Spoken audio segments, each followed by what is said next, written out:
அஸ்ஸலாமு அலைக்கும் வரஹ்மத்துல்லாஹி பரக்காத்துஹு. கறி மட்டன் போட்டு காய் குழம்பு வைக்க போகிறோம். பாருங்கள் என்னென்ன தேவைண்டு. மட்டன் 1/2 கிலோ, கத்திரிக்காய் உருளைக்கிழங்குலாம் போட்டு அறுத்து வச்சுருக்குறோம்.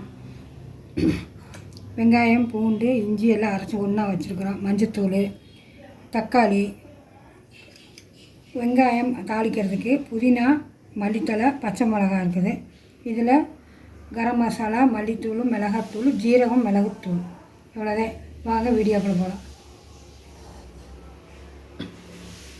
சட்டி பாத்திரம் வச்சு எண்ணெய் ஊற்றி காஞ்சிருக்குது.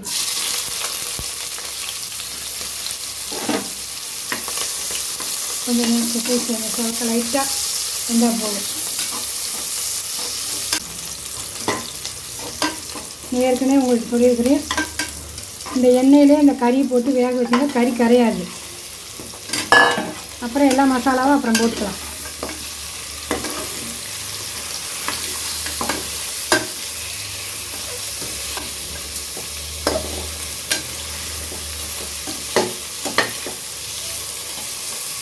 கொஞ்சம் நேரம் வேணுச்சுன்னா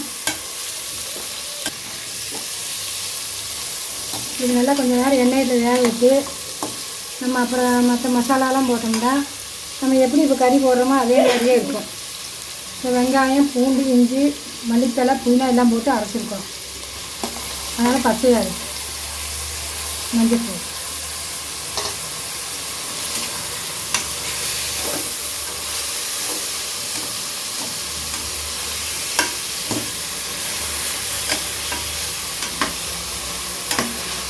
தக்காளி 2 தக்காளி போட்டுருக்கோம். மஞ்சத்தூள், தக்காளி, இஞ்சி பூண்டு பேஸ்ட்லாம் போட்டு நல்லா கொஞ்சம் நேரம் கலரி விடணும். புதினா, பச்சை மிளகாய்,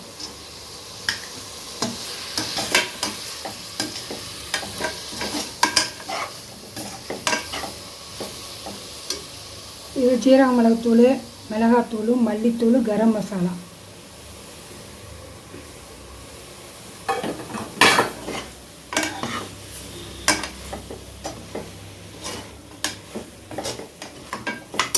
தேங்காய் கடைசியாக ஊற்றிக்கலாம். நான் உங்களுக்கு காட்டல, கரைச்ச மாதிரி காட்டிக்கலான்னு ஒன்றும் அரைக்காதனால காட்டல. இந்த கல் உப்பு இந்த டேஸ்ட்டில் போட்டுறணும்.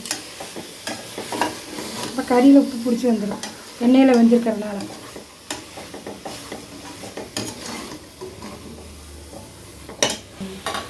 இந்த தண்ணி ஊற்றி வேகட்டும். இந்த கறி 2-3 விசில் வந்த முன்னாடி காய் போட்டுக்கலாம்.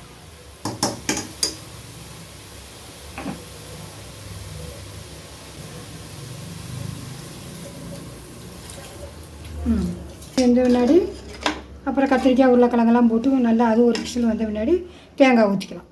6 விசில் விட்டுட்டு இப்போ எடுத்தாச்சு. கறி வெந்துடுச்சு. நீ காய் போடலாம்.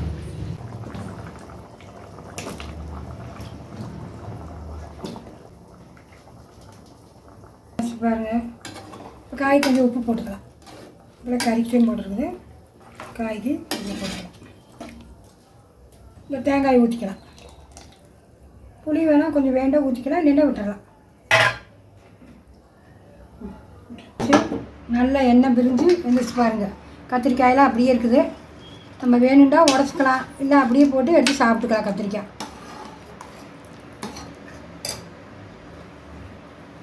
கொத்தமல்லி தழை, கருவேப்பிலை, புதினா போட்டு இறக்கிக்கலாம். அவ்வளோதான்.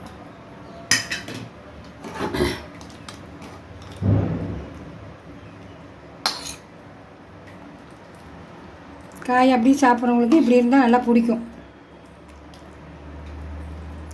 சாப்பாடு, குழம்பு, சப்பாத்தி, புரோட்டாவுக்கெல்லாம் ரொம்ப டேஸ்ட்டாக இருக்குது இந்த குழம்பு. பாருங்கள், கத்திரிக்காய், கறி, உருளைக்கிழங்கெல்லாம் போட்டு குழம்பு வச்சுருக்குறோம். நீங்களும் அதே மாதிரி செய்யுங்க, நல்லாயிருக்கும். பெரிய குடும்பங்களாக இருந்தால் இப்படி செஞ்சால் நல்லாயிருக்கும். ஷேர் பண்ணுங்கள், சப்ஸ்கிரைப் பண்ணுங்கள், லைக் பண்ணுங்கள், சப்போர்ட் பண்ணுங்கள். அஸ்ஸலாமு அலைக்கும்.